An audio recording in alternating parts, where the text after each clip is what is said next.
Hello everybody, Canuck here, and welcome to episode 2 of our Course Design 101 tutorial series for PGA Tour 2K23. And today we are going to jump into actually building this and making it look like a golf course and not just a random open field. Now we're going to get started by building a green. So I'm going to show you today how to lay down, basically plan and lay out a green. We're going to jump into some basic sculpting and how to move the land around a little bit. And then we're going to look at adding some interest to our green, maybe adding some breaks and things like that. All right, and we'll look at green speeds and things too. So let's dive in. So we have our...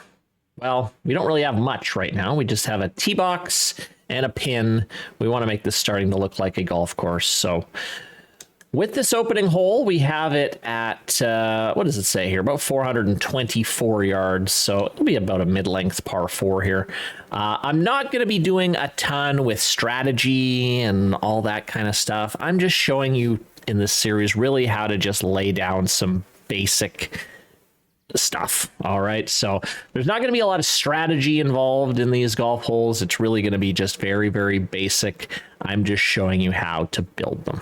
Okay, so we have a couple bushes here we probably need to get rid of, and you can do that a couple ways, but probably the easiest way is you take a look down here in the sculpt tool, and there is a little brush. It says clear generated trees brush tool, and they're basically like big erasers. All right, so you can actually click and drag to get rid of them, or you can just click to get rid of them as well.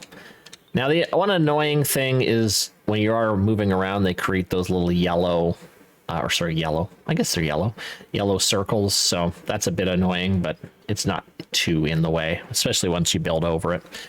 Okay, so we are going to focus on laying down a green. So what I like to do first, you don't have to, but what I like to do first is plan it out. And a handy tool for this is actually the measuring tool. The measuring tool does what it's supposed to. So if you want to, estimate distances, like this is a great tool to use, this measure tool. So I use it, if I'm wondering, oh, how far is that? Or how far is it from the second shot into the green or whatever. But another way or another reason I like to use this is I can actually use it like a drawing tool. So if I lay down my measure tools really fast, I can actually trace out a shape without actually having to lay a surface down, which saves a lot of time. So let's plan out maybe what I want this green to look like. So as you can see, I'm really spamming this A button here. And I'm just kind of tracing out what I want it to look like. So maybe it'll come back down here. And there. I mean, very, very basic. And again, we can fix it up as we go. But that's how I like to kind of plan it out. Now, if you want to get rid of these measure tool markers, all you have to do is go over to your cursor, which is new for 2K21. This cursor thing is super handy. And just go to your measurement part. And then you just hit clear all. Unfortunately, you can't clear, you can delete one by one, or you can clear all of them. So don't draw too much with the measuring tool, because when you delete them, you're going to delete kind of all of them. So sometimes so that's kind of how I like to basically trace out what I want to do. Okay, so now's the time we're actually going to lay a surface down. So I'm going to go into my Create Surfaces tool in Edit Holes, and I'm going to go down to Green. And now you have two options with greens, okay? You can either spline a green or you can use a brush, and this is for every surface in the game. So brush gives you a few predetermined shapes. There's a few. But I would recommend maybe, and you can, chain them together and make some interesting things. But I would recommend that you use the spline tool, because then you can draw whatever shape you want. And it's just going to make your course more interesting in the long run. So I'm going to lay down my spline. So what I'm going to do is I'm going to start kind of anywhere where I trace this out. And as you can see, if when I put it down, it basically starts to trace this shape for me. So kind of as I go through, I'll lay a few spline points.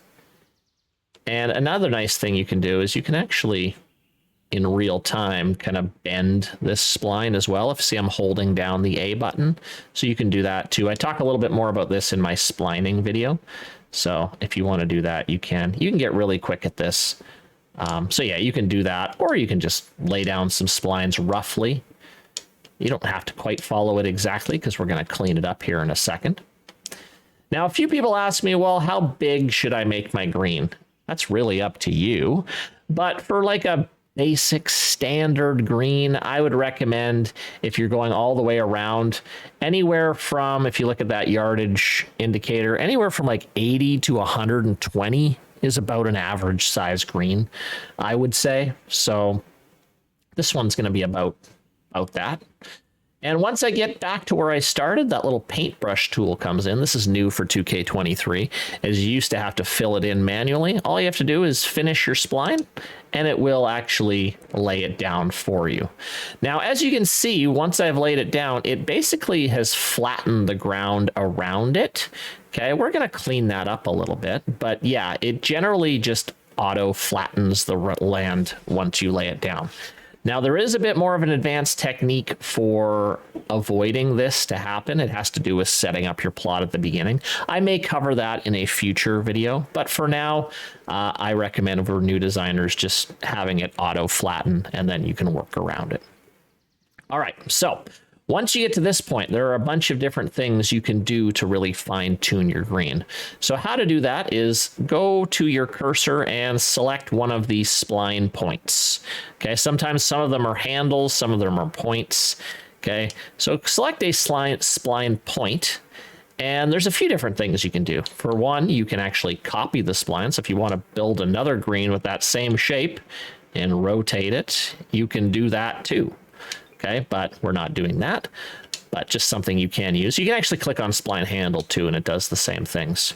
So a few things you can do is you can change the texture. There are a few different textures. Disappointingly, there's the exact same textures as 21. I'm not sure how hard it was to add a few more textures, but they didn't do it. So you can change what you want your green to look like in terms of color. And you can do this with every single texture in the game other than mulch and things like that. But your greens, your bunkers, your fairways, your heavy rough, all that stuff. All right, so you can make it really bright, or you can make it more of a brownish color, really whatever you want. We'll just go with I like this one, 19.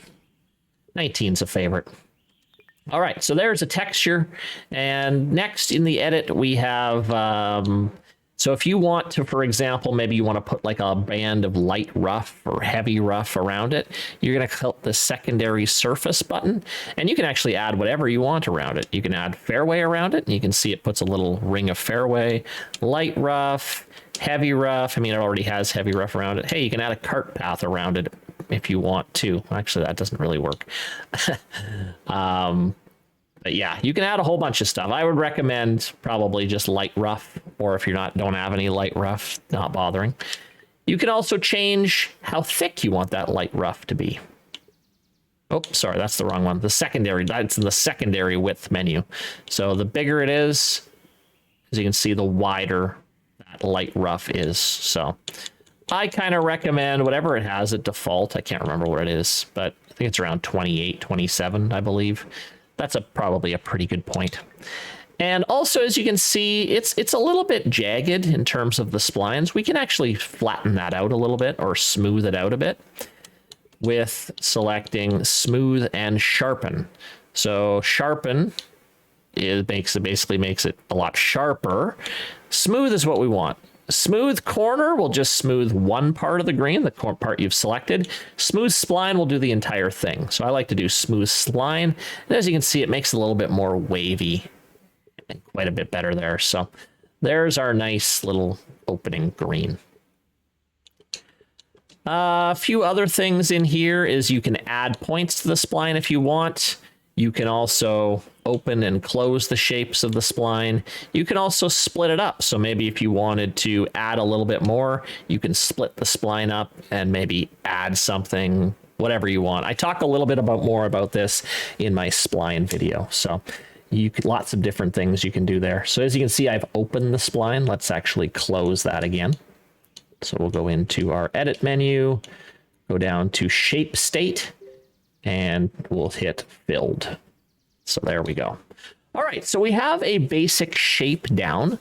Let's talk a little bit about sculpting. So right now we see kind of some bumps, and this is on quite an angle here. If you can imagine a greenskeeper trying to mow that, that would be ankle breaking. But I want to smooth this out a little bit. So what I'm going to do is I am going to introduce you to the sculpt tool.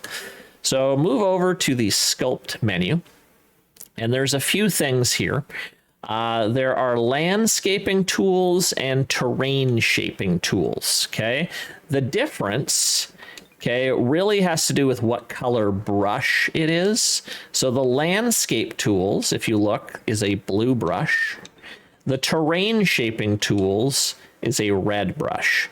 What I recommend for new designers is, well, basically for all designers, is for 99.9999999% of all sculpting, you use landscaping tools.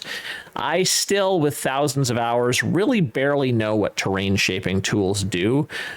It's fairly, I don't know. I don't use them, and landscaping lets you do more. Okay, so landscape, you can do just raising or you can do flattening. So we want to smooth this out. So I'm going to use landscape flatten. And now it gives you a bunch of brushes you can use to help you flatten. All right, there's a whole bunch. If the edges, you can see the edges of these are quite sharp. These will have more significant changes to the edges, so they're a little bit more harsher on your sculpting, whereas the soft ones have a little bit more of a softer look. This is what you want, and there is a magical brush in this menu, ladies and gentlemen, that you will probably use for, I would say, 95% of your sculpting, and it is over on page 4, and it's this one in the top right hand corner. We call it the fuzzy brush. All right, the fuzzy brush is good because it's basically gives you the most control in terms of what you want to do. All right, so what we're going to do is we're just going to do a really basic flatten around here. So once I select the brush, okay, there's a few different things you can now do with it. So you can make it bigger and smaller using the D-pad. All right. Also, you can change the shape of it if you want to. So if you click the Y button, it will turn the advanced edit on, and you can make it bigger in the X direction, or you can make it bigger in the Y direction, or you can just turn it off and it's back to normal. Okay, you have to click it's left stick on the Xbox to get it back to normal. All right, so we're just going to use the basic one here. And what I'm going to do is I'm going to make it a little bit bigger. And I'm just going to click down. I'm going to just work my way around the green a little bit. And another thing is you can actually click and drag and do this as well. So you can also raise it too. So like this front edge, I want to maybe raise it up a bit. So I'm using my bumpers, so I'm just raising that up. So remember it actually stays, sometimes the bushes repopulate. So whatever edit you made before, so like see that's 1.2 feet, it doesn't go back down to 0, so it stays at 1.2 feet. So just keep that in mind as well. All right, so, and then you can just press the left stick to get it back down to 0. All right, so there we go, and we have a relatively flat-ish green. Now, let's say, for example, I wanted to kind of raise the back end up a bit. Again, you can use raise or flatten. I'm just going to use raise. And again, I'm moving over to my fuzzy brush. Maybe I want this back end raised up a little bit. A few feet. Maybe I'll do the same over here. Just like this. And again, you'll get really fast with these tools the more you use them. All right. And maybe I want, maybe I'm going to put a bunker here in the future. So maybe I want this a little bit lower. So again, you can use really raise or flatten to lower things and raise things, honestly. I recommend just experimenting and seeing what they do. So I use flatten a lot more than raise, but So as you can see, I'm just smoothing the terrain out. So as you can see, it's looking a lot smoother than it did before. So you see all these humps and bumps here. If you want to smooth them out, again, the landscape tool is your friend. And just a few quick smooths, and you can iron things out. All right. So that's really it for kind of some basic sculpting. I mean, this is a pretty boring green in my take, but again, we're just doing kind of beginning stuff here. Maybe add a few more hills down around here. There we go. All right. And if you don't like something, there is an undo button. So if you hit the X button, you can undo your last thing. I believe you can do your last 10 undos. So your last 10 movements, you can undo, I believe, 10 of them. So that's handy to have as well. All right. There we go. Something like that. Like I said, very, very basic here. And we'll fix this up a little bit too later. So now let's look at maybe adding some interest to this green. So if you look, we've got, you can look at the beads. It is, a lot of this is sloping down, towards almost like a little puddle point here, a low point here. So we want to add a little bit more interest. So what I like to do is I like to flatten the green out kind of as much as I can at the start. Again, just using that fuzzy brush. And then adding things where I want them. So, for example, maybe I want a little backstop at the back here. So these are really, when you're doing this, is just smaller edits. So, maybe I want a bit more of a backstop here. Obviously, if it's red, you get much more of a drastic look here. Or, sorry, a much more drastic drop down. Okay, and like, I don't want it to go down too much. So maybe I will just flatten it out a little bit here. I'm a little rusty with some of this too. It's been a while since I've done some design. There we go. So, I've added almost a little table here. Maybe that's a good place for a green. And again, a lot of this just comes down to playing and experimenting with this sculpt tool. All right. And what I do recommend is with pins. Okay, try not to get pins on red slopes. Even yellow slopes can be a little bit dicey depending on what you set your green speed to. All right, so just keep that in mind. I like to usually do a little bit of a flatten right around where I want to put pins down. I'll show you how to place pins here in a second.